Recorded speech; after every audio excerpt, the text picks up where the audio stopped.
you tired of your game looking like this when you really want it to look like this? Well, then this is the video for you. Stay tuned as I show you how to properly and quickly optimize your Call of Duty settings. Hey guys, real quick, let me tell you about my partnership with Dubby Energy. Dubby has one goal in mind, and that goal is to be better. And it is even their company's motto. And if you didn't know, according to somebody's mom out there, it is also America's tastiest gaming energy drink. So whether you already use Dubby or you're brand new to Dubby and you're just now seeing it for the first time, you can click the link in the description and you can use code CAMSY for 10% off any Dubby order. Now back to the video. Starting with controller settings. Go up here to controller.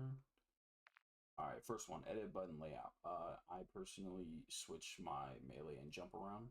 If it's not obvious why, it's because I don't like taking my finger off my analog stick for any reason in the middle of a fight, so I can keep my aim more accurate. If you want to try this, I highly recommend it, but it is a little weird to get. I've been playing like that for 4 or 5 years, so for me, it's just fluent. That's all I know. I actually can't stand it being on A anymore in any game. I usually always switch it on every single game. So there's that if you want to try that out. Next one, make sure your controller vibration is off. I don't know why people play with this on. It shakes your controller while you're shooting and throws your aim off. I don't know why anybody would play with this on. Your dead zone inputs, make your left stick min 5, left stick max 75, right stick min 10, right stick max 99, and both triggers 0. On to aiming. I use 8 and 4. I personally like to keep my vert sense a little lower than my horizontal.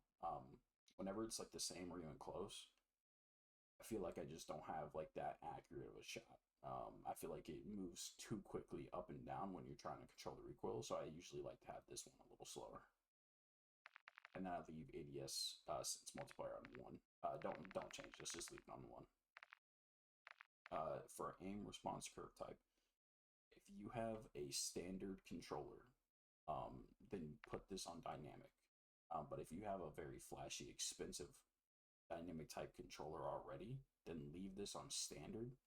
If you put out that kind of controller on dynamic as well, it kind of contradict each other, and it'll throw off everything. I mean, it'll feel like you're aiming with the mouse on your analog stick. So make sure if you have a standard controller, it's on dynamic, and if you have like a really expensive controller, normally those already have S-curve mapping, then put those on standard.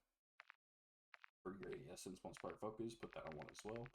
For the ADS sensitivity transition timing, leave that on instant.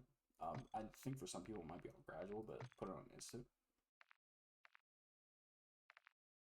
Make sure both of your aim assist are on, and only use default aim assist type. Don't use the other ones, just use default. And then make sure you turn off motion sensor behavior. For some reason, when this is on any setting, it tanks like 5 FPS for some reason, so just turn it off. For gameplay, automatic sprint, make sure it's turned automatic tactical sprint. Slide and maintain sprint is on. Auto move forward is off. Tactical sprint behavior is single tap run. Grounded mantle is off. Automatic airborne mantle is partial. This will save your life. You have no idea. This will save you. Don't turn this off.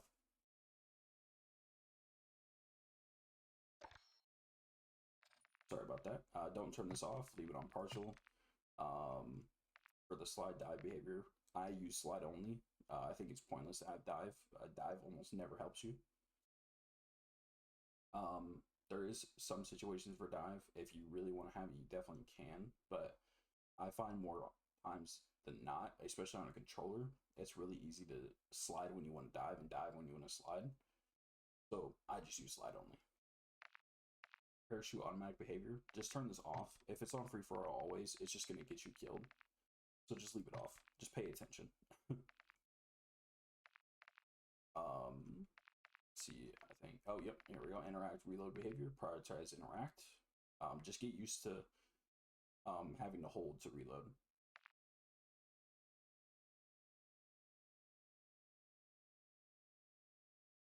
For the next one, Armor plate behavior, apply all. Let's see, akimbo behavior paired. For the next step, we are going to go into interface. You're going to start up at the top, go to color customization. If you want to copy mine, you can. These are just, I can't really explain why I have the colors I have them at. It's just, I've messed with them, and this is kind of just what I like. A lot of people use a lot of reds and blues. I just don't like to see reds and blues. I like to see like purples and greens and yellows because those stick out really well. So that's why I use those pretty much. These are my squad member colors. If you want to copy these, just pause the video. Next, we're going to go down to telemetry.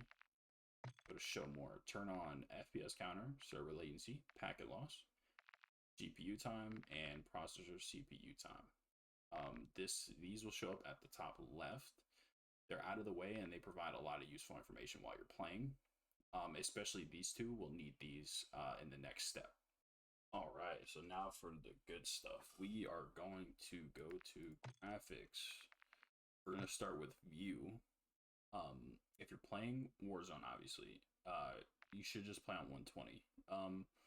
If you're used to playing on 90 and like 100 and 120 is just too high, then play with like 105, 110. But ultimately, you're going to want to play at 120 if you're playing Warzone.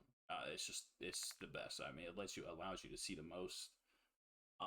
I promise you, anything lower than like 110 and you're really going to be at a disadvantage over a lot of players that are playing with 120. So recommend putting this at 120. ADS field of view, make sure it's affected.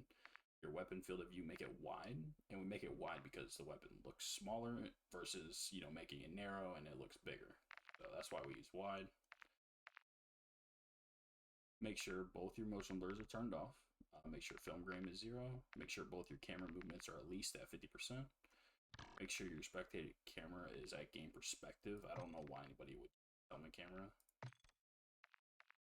Inverted flashbang is personal preference.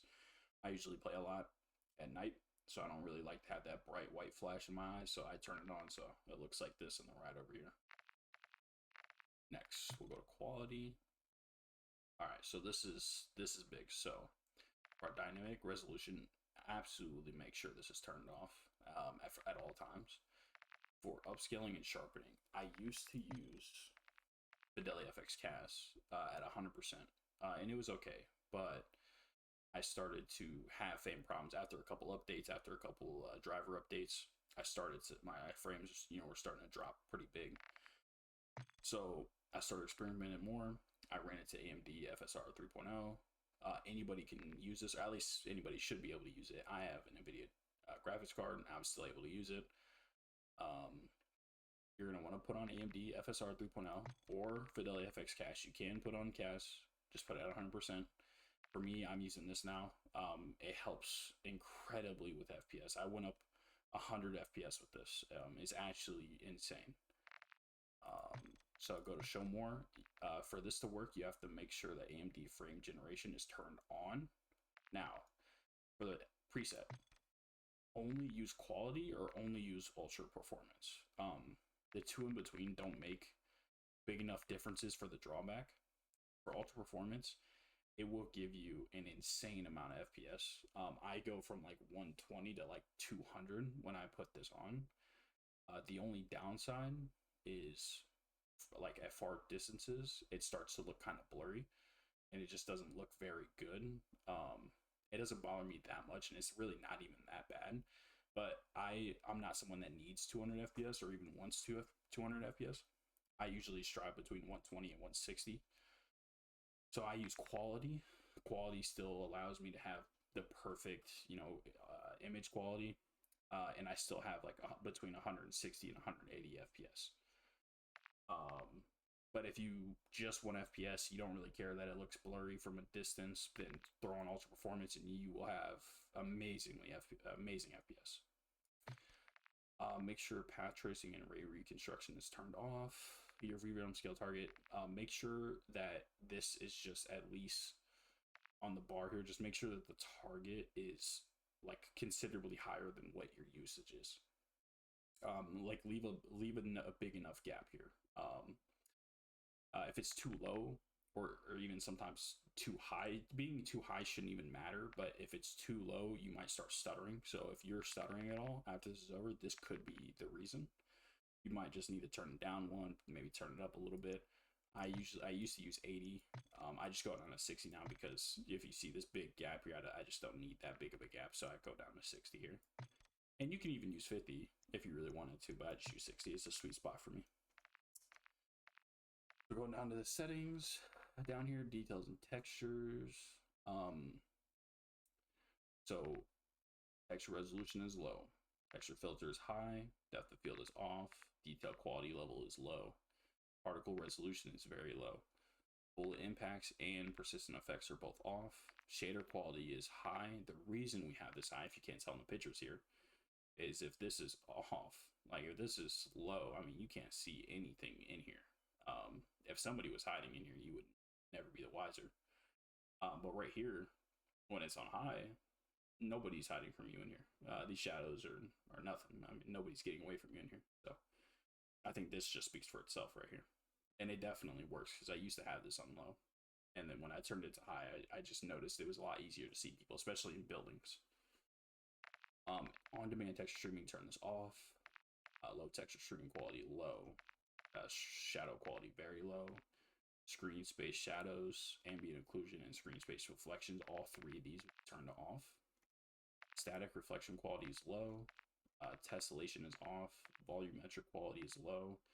And then deferred physics quality, weather grid volumes, and water quality are all off. All three of those are off. Getting into display. If you have two monitors and you switch windows a lot, you can play on full screen borderless. But I recommend if you're just playing on one monitor or you're trying to maximize the most amount of FPS possible, even if you have two monitors, play on full screen exclusive. It'll give you roughly like 10 FPS. Probably maybe not fully 10, but between 5 and 10 if you play on exclusive versus borderless or even windowed. Especially definitely don't play in windowed. Make sure. So I have a 3070. If you have anything, I would say anything lower. I would say as low as the 3050. All of this will be perfectly fine. If you have anything lower than that, I'm not sure what would be good for you, but anything 3050 and higher it would be fine. Will be fine for all of these. Your display gamma, make sure this is 2.2, not 2.4. Your brightness, I usually keep this between 60 and 70. Depending on your monitor, you might need to put this lower or higher because different monitors have different black stabilization levels. So you'll have to experiment with it. Let's see, we got constrained mouse game window. I turn this off. I got two monitors, so I want to be able to go straight to my other one. So we'll come back to the reflex low latency. For eco mode, leave it on custom. For VSync and VSync menus and gameplay, turn these both off. For menu render resolution, make this optimal. Pause game rendering off. Focus mode 0. For custom frame rate limit, make sure it's custom. Don't set it to unlimited. For the custom, just set it to custom and then put it straight to 300. So it's basically unlimited anyway. Just don't set it to unlimited. Make it custom. For the menu custom frame rate, normally you want this to be really low. But for the purposes of recording, I have it a little higher for y'all's sake, so it looks better when I wind it out. But if I were you, I would just put this down to 30.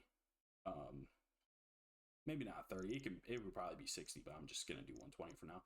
Same thing for this one. This one can be all the way at 5. But like I said, for the purposes of recording, I'm just gonna leave it at 120 for now.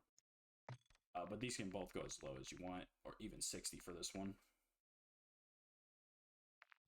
And we did these, so now back up to Nvidia Reflex Low Latency. So to figure out which one you need for this, to figure out whether you need it on or on plus boost,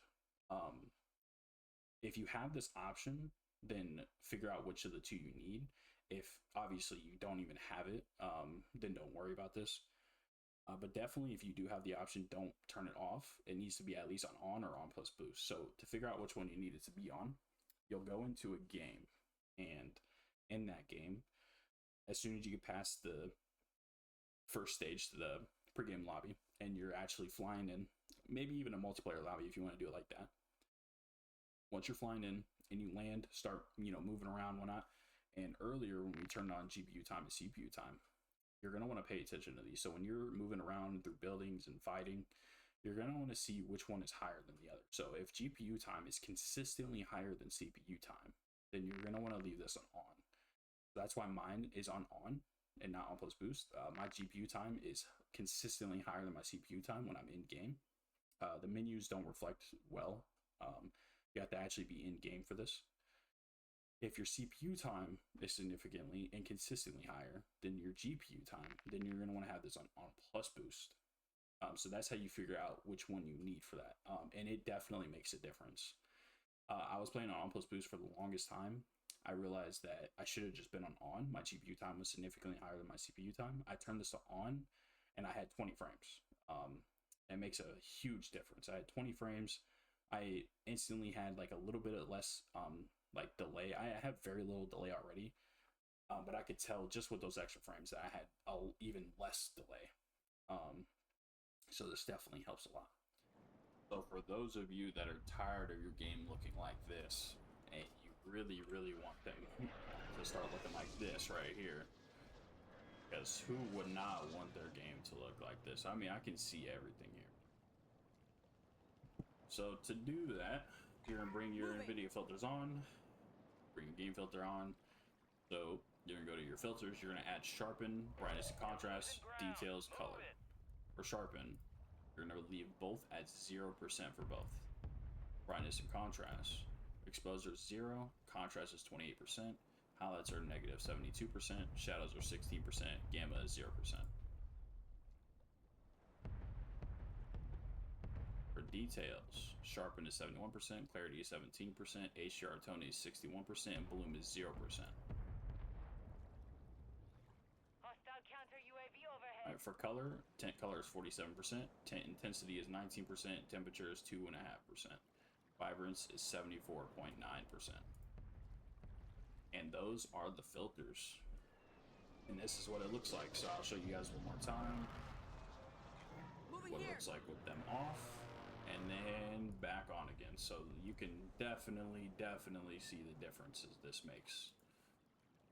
It is absolutely amazing. I feel bad for anybody that honestly can't play with the filters. So look at this again. So one more thing for you guys. We are going to leave this match. You're going to go back into your settings. This is the very last step. It is very important. You can go to graphics. You're going to go all the way down. Where's it at? Restart shaders preloading. You're going to click this, and then you're going to click restart, and then you're going to close the game and reload the game. At the top left up here, it's going to say like preloading shaders or something like that, and you're going to let it fully load to 100%, and then all of your settings will take effect, and your game, especially if you have the Nvidia filters as well, your game will come out as just as clean as mine was. You'll have just as many frames. It will be a much better gaming experience. So if this video was helpful for you guys, please like and subscribe. It helps the channel out a lot. With that being said, I'll see you guys next time.